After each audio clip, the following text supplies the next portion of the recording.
ખેડૂત મિત્રો, હું ભાવેશ સુડાસમા જીબીએલ વતી આપ સૌનું હાર્દિક સ્વાગત કરું છું। આજે આપણે એક રીંગણીના પ્લોટ વિઝિટ આવ્યા છીએ, જ્યાં આપણે રીંગણીની અંદર આપણે સનરાઈઝ દવાનો ઉપયોગ કરેલો છે ફ્લાવરિંગ માટે, અને ખેડૂત આપણી સાથે છે। તો રીંગણીમાં પહેલાં શું કન્ડિશન હતી અને અત્યારે હાલમાં શું કન્ડિશન છે તે આપણે ખેડૂતભાઈને પૂછીએ। તમારું એક નામ બોલજો।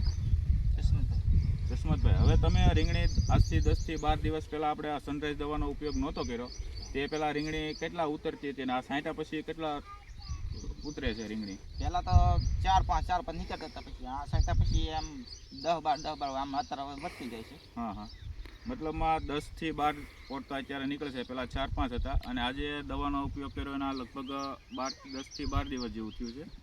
તો નવું ફ્લાવરિંગ અને નવી બેઠક રીંગણામાં ઘણી બધી છે। આપણે આજે સનરાઈઝ ઇન્જેક્શન આવે છે તેનો ઉપયોગ કરેલો છે, અને તમે જોઈ શકો છો નવું ફ્લાવરિંગ આમાં લાગેલું છે, નવી બેઠક રીંગણાની, અને ફ્લાવરિંગ પણ ઘણું બધું લાગેલું છે, જોઈ શકો છો તમે રીંગણીની અંદર। એવું નથી કે આ એક છોડની અંદર જ છે, બધા છોડની અંદર પણ એટલું ફ્લાવરિંગ લાગેલું છે ઘણું બધું। તો ખેડૂત મિત્રો, કોઈ પણ પાક તમે બનાવ્યો હોય, વેલાવાળા શાકભાજી કર્યા હોય, ટેટી તરબૂચ છે, રીંગણી છે, ફ્લાવરિંગ માટે આપણે જીબીએલ કંપનીનું સનરાઈઝ એકવાર જરૂરથી અપનાવજો। તો કેમ છો ખેડૂત મિત્રો, મજામાં જ? તમે આગળ જે વિડીયો જો એ આપણે ફિલ્ડ ઉપરથી તમને લાઈવ બતાવ્યો હતો, જે ખેડૂત મતલબમાં વાડીએથી જે આ કંપનીમાં જોબ કરતો હતો એ વ્યક્તિ ત્યાંથી બતાવ્યો છે, અહીંનો છે અમારા વિસ્તારનો। રેડી, આ ફાલની દવાનો એમાં ઉપયોગ કરેલો છે, આવડી આવે છે સનરાઈઝ। રેડી, પછી આ એક પોટાશવાળું ખાતર આવે છે, આ પણ તમે અત્યારે ફૂલડા બેસી ગયા હોય, રીંગણું ઘાઈ ગયા તમારે વધારવું હોય તો આનો ઉપયોગ કરવાનો છે, ડ્રીપ પ્લસ।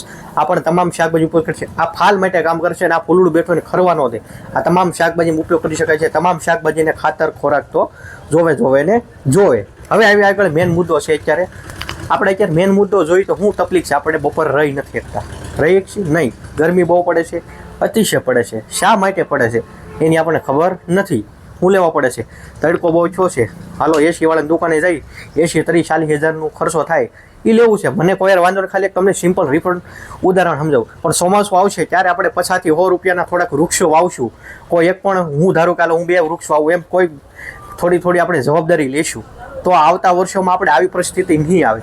એક તો એસીનો ખર્ચો છે, પ્લસ સામું લાઇટ બિલનો ખર્ચો, પણ આ ઝાડવું તો એવું છે કે આપણે મફતમાં હવા આપે છે। આપણે નિરાતે આપણે ઝાડવા નીચે અત્યારે બેસીશું તો આપણે એમ થાય ઓહો ઝાડવા લાટ હોત તો સારું હોત, તો આપણે ઝાડવાની સંખ્યા ઘટી ગઈ છે, એટલું ખાસ યાદ રાખો। એટલે આપણે વૃક્ષ વાવવા બહુ જરૂરી છે આવનારા સમય માટે। ચોમાસું આવે એટલે બધાને ખાસ કરીને એક નમ્ર વિનંતી છે, રેડીમાં હું પણ આવી જાઓ, તમે પણ આવી જાઓ, રેડી બધાની માટે ખાસ કરીને વૃક્ષ વાવજો બને એટલા, જેથી આપણે અત્યારે ભારતમાં બીજા નંબરે આપણે આવીએ, સૌથી વધારે મતલબ આ દેશ